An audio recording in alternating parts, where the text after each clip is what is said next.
Hi everyone, welcome back to Cooking with Suzanne. Today I want to share something special with you. Do you have a favorite cookbook? I know that I do. I was 8 years old when I received my very first cookbook, which was actually a birthday card from my mom. And I love it. It's kind of fallen apart, but it means a lot to me. And I was looking through it the other day and I noticed that my favorite dessert to make when I was 8 years old was obviously brownies. The page is so badly beaten up with lots of brownie stains on it. And I wanted to share this recipe with you today. And we're going to change it up a little bit because I want to use one of my mom's favorite fruits, which are cherries. She was a huge fan of summer fruits. She loved to go blueberry picking and raspberry picking, and we used to make raspberry liqueur with the raspberries. And she loved to pick cherries, which always came out right at the end of June, beginning of July. So we're going to make some Bing cherry brownies, and I think you're going to really enjoy them. So all we need is a bowl and a whisk. And the first thing I'd like to do is talk about the ingredients that you will need to make these brownies. You will need 2 large eggs. You will need 8 ounces of bittersweet chocolate. If you're not a fan of bittersweet, by all means use semi-sweet. And we need 4 ounces of butter. And the first thing that we want to do with the chocolate and the butter is get it melted over a double boiler. I think you can microwave this as well. So if you're a big fan of microwaving, go ahead and do it that way. I'm going to use a double boiler here. So the first thing you want to do is get your butter and your chocolate, and you want to get this all melted. And you do want to do this once your water, your simmering water, is come to a boil. You want to lower it, and you want to do this on low because you don't want your chocolate to burn. So I'm just going to keep an eye on this, and we will let it do its thing. We want it to melt nicely. And in the meantime, we can talk about the rest of our ingredients. I have 2 eggs here, and I have 1 cup of sugar. So one thing with brownies, they have no leavening. There is no baking soda or baking powder. It doesn't rise that much. It does rise a little bit, but not that much. And we're going to put in a half a teaspoon of vanilla.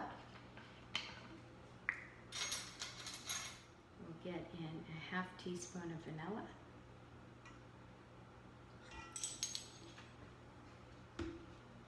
And I like to put just a pinch of salt. I have some sea salt here. You can use kosher salt.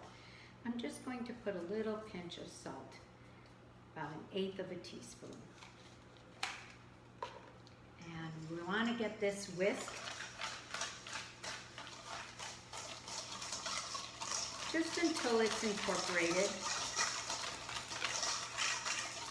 It doesn't take very long.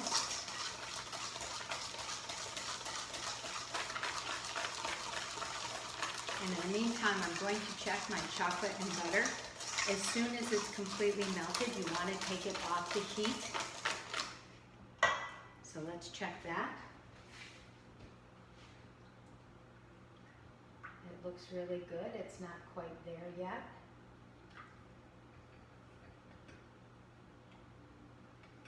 So once again, that was 4 ounces of unsalted butter and 8 ounces or half a pound of bittersweet chocolate. In my bowl, I have 1 cup of sugar and 2 large eggs. I put in a half a teaspoon of vanilla and a little pinch of salt. So let's talk about our dry ingredients. I have a piece of parchment paper here and a strainer. And you want to just pass your flour, which is 1/2 cup of flour, and 1/4 cup of cocoa. So 1/2 cup of flour, 1/4 cup of cocoa, and just pass that through. Need a little spoon. Pass that through. So let's push this aside. And let's take a look at our chocolate and butter again. Our chocolate and butter is melted. I'm just going to wipe the bottom. I don't want to get any water into our batter. Just going to give it a final mix to make sure it's completely melted. And I think I can show you hopefully you can see the chocolate. And just slowly first add it a little bit at a time, just so that you get it all to the same temperature. And then you can go ahead and pour the rest in generously.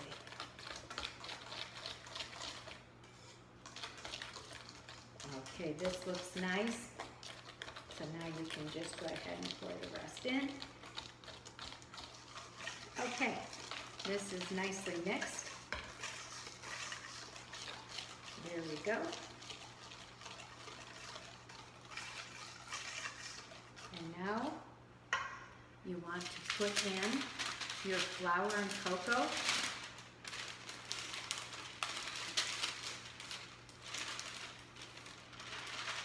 What's really nice about the brownies is that when you bite into them, when you get a nice piece of cherry, it's just delicious. I mean, it's really, really good. It's a little bit easier just to go around and fold in your flour and your cocoa, because it is going to get very thick quickly. And if you use your whisk, it'll really clump up inside your whisk. So you're better off using a rubber spatula at this point to get it in. So in regard to the cherries, it's 1 cup of pitted cherries, and I quartered them. And if you have a nice old-fashioned cherry pitter, I used to have my mom's, but it broke, so I had to replace it. And I was able to get this kind of modern day cherry pitter that does 4 at a time, which is quite nice. And I will grab it, it's right here, and I'll show it to you. I actually got it in a store called Wegmans. If you have a Wegmans near you, that's where this was purchased. And you put your cherries in 4 at a time, and then it takes the pits right out, which makes your job very easy to make these brownies. So see, you see how thick our batter is now? Much easier to fold your flour in with your spatula. So we have 1 cup quartered cherries, which we will fold in. Just get those folded in. And I have a pan ready, an 8-inch square pan, and I lined it with parchment paper. And the reason for that is once they are totally set up, cooked, cooled, and totally set up, you can pull the brownies right out onto a cutting board, and you're able to cut the brownies a lot more evenly than if you try to do it in the pan.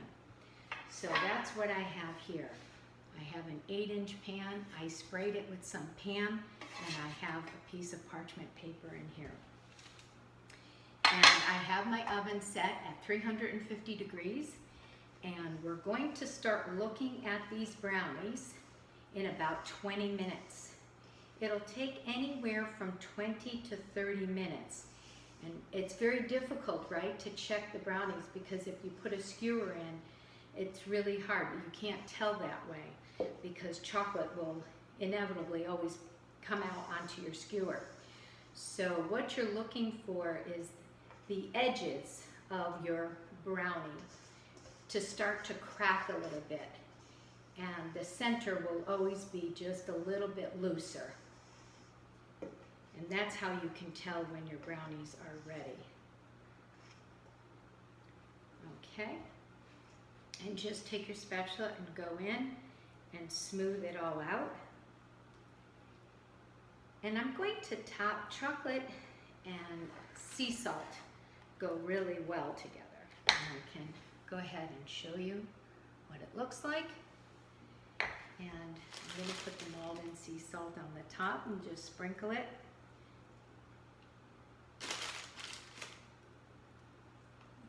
Okay, I think we have it pretty nice throughout the brownies. Maybe not even a half a teaspoon. I think you can see it there. It's just lightly coating on top. So these will go into 350 degrees. I'll start looking at them in about 20 minutes. So around the edge, all the way around, you'll see it start to kind of crack. And you'll know that the cake the brownie is starting to really set up nicely. The center will be a little bit looser. So anywhere between 20 and 30 minutes, okay? So while our brownies are baking, let's make some whipped cream and some wonderful Belgian chocolate sauce. So I have here a copper bowl, one which I did put in the refrigerator and chill it, and along with my whisk. If everything is cold, it makes it a little bit easier to whip up your whipped cream, your heavy cream. So I have 1 cup of heavy cream here, and I'm just going to whisk it up. Okay, we're almost there, so I can go ahead. I think you can see it's almost there. It's not quite there yet, but we're close. So I can go ahead and add 1 tablespoon of confectioner's sugar and a 1/4 teaspoon of cinnamon. You can taste it. If you think you need a little more cinnamon, go ahead and put it in.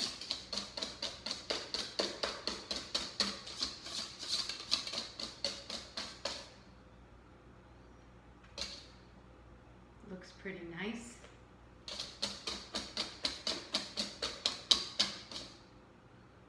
Yeah, that looks good. Just give it a taste. Yeah, I can taste the cinnamon. I like it. Okay, very nice. There we go. So let's pop this in the refrigerator and keep it chilled until we're ready to use it. Okay, now let's make some chocolate sauce, some Belgian chocolate sauce. So I have here 8 ounces of bittersweet chocolate. You can either use bittersweet or you can use semi-sweet, whatever you prefer. Now we'll just put that in our bowl. On the stove, which I am heating up right over here, I have 1/4 of a cup of heavy cream, 1/4 of a cup of light corn syrup, and 2 tablespoons of vegetable oil. And I'm going to bring that to a boil and pour it over the chocolate. Bring that to a boil and then just pour this over your chocolate.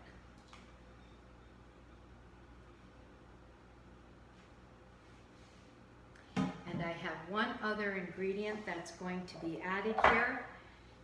It's 1/4 of a cup of cold milk. And you add that after. You don't heat that up because that helps give you that lovely shine that you want in your chocolate sauce. So I think this looks pretty good. I'm just going to kind of start to stir it in the center to incorporate it and bring it all together. I'm just working in the center right now. And it is, I'll show it to you. It's beautiful, it's smooth, silky looking. It actually has a nice sheen to it. And now we can go ahead and add our 1/4 of a cup of cold milk and incorporate your milk into your chocolate sauce.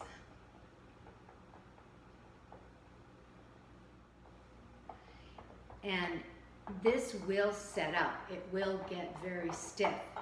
So in order to get it to the consistency that we have here right now, you could just put some of the chocolate in your microwave for just a few seconds just to loosen it up. It doesn't take long. Or you can put it over a double boiler if you wanted to. Okay, now we have this beautiful, shiny Belgian chocolate sauce. Okay, so our chocolate sauce is done. Now the next ingredient are more cherries. We're going to add some delicious warm cherries to our brownie sundae. So I have here 1.5 cups of pitted cherries that I quartered, just like I did for the brownies. And I have a pan here. I'm going to add the cherries to my pan. And I made a simple syrup. Have you ever made a simple syrup before? The simple syrups are even used a lot in, some nice summer drinks. So you can use this for many things. I made a vanilla simple syrup. So in my pot here is 1 cup of sugar, 1 cup of water, and I put a little piece of vanilla bean that I had, and I added it, and I can see all the little vanilla bean specks in my simple syrup. So I'm incorporating a vanilla flavor to the simple syrup. If you don't have a vanilla bean, just don't put it in. So I just brought this to a boil until the sugar completely melted, and I let it cook for a couple of minutes on low and shut it off. That's it. There's not much to this recipe. So you're going to need about 1/2 cup. I'm just going to go in and scoop it out and pour it over your cherries. And we will just warm the cherries up on low on top of the stove just until the cherries are heated up. You're not looking to cook them. You don't want them to break down and start to fall apart. You just want to warm them up. This only takes, 3 or 4 minutes. So once they're nice and warm, they're done. And you can just put that aside. And that's how quickly it is to put all these components together to make a nice plated dessert. So you have your chocolate sauce, you have your cinnamon whipped cream, and you have your nice warm cherries. I also did toast some sliced almonds, which I think will be nice on the top, but that's not necessary. And we have our dish here, and we will take our brownies out, let them cool completely, and then we can plate one of these. Okay, that was very quick. That doesn't take very long, and you can take any of these components and make your own dessert with them. All right, be back soon. So we are back and ready to plate our dessert. I have the brownies here. They have cooled completely, and I have them nicely cut into small squares. We're going to make a small brownie sundae. You don't need to make these large because it's quite rich. I did put a little bit of the chocolate sauce, which I still have right here. I put a little bit in a dish, and I just microwaved it for about 5 seconds. So the first thing I want to do is just run some chocolate on the bottom of my dish. And then we can take our brownie and set it down. And it helps to keep everything in place too. And then we have, let me just grab our ice cream. I did get some vanilla ice cream. So we'll take our ice cream and set it on top of our brownie. And here are the beautiful cherries that I heated up with the simple syrup. And we will place a few of the cherries around the brownie. You can also use some of the syrup. It's a beautiful color. It has a really nice rose color to it. So we can actually put a little bit around the plate. Put a few more. And then we don't want to forget our whipped cream, our cinnamon whipped cream. I think maybe one right there. And let's just put a little bit of the syrup over here. There we go. And here is our whipped cream. I can really smell that cinnamon, even though it's such a small amount. You can really smell it. Oh, it looks beautiful. So we'll just top it with a little bit of the whipped cream. And just leave that there. And if you have any extra cherries, you can even put a nice cherry right on top with a stem, which would look very pretty.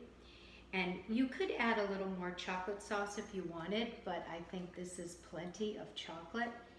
And then if you do have some toasted sliced almonds, you can put a few sliced almonds into your whipped cream. And there we go. And you could put a couple right on the plate. And I think that looks really, really nice and definitely good enough to eat. I'm going to come around so you can see it. And that's all there is to assembling a beautiful Bing Cherry Brownie Sundae. I'll come around so you can see it. Okay, looks good enough to eat. So thanks very much. Look forward to seeing you soon. Take care. Bye-bye.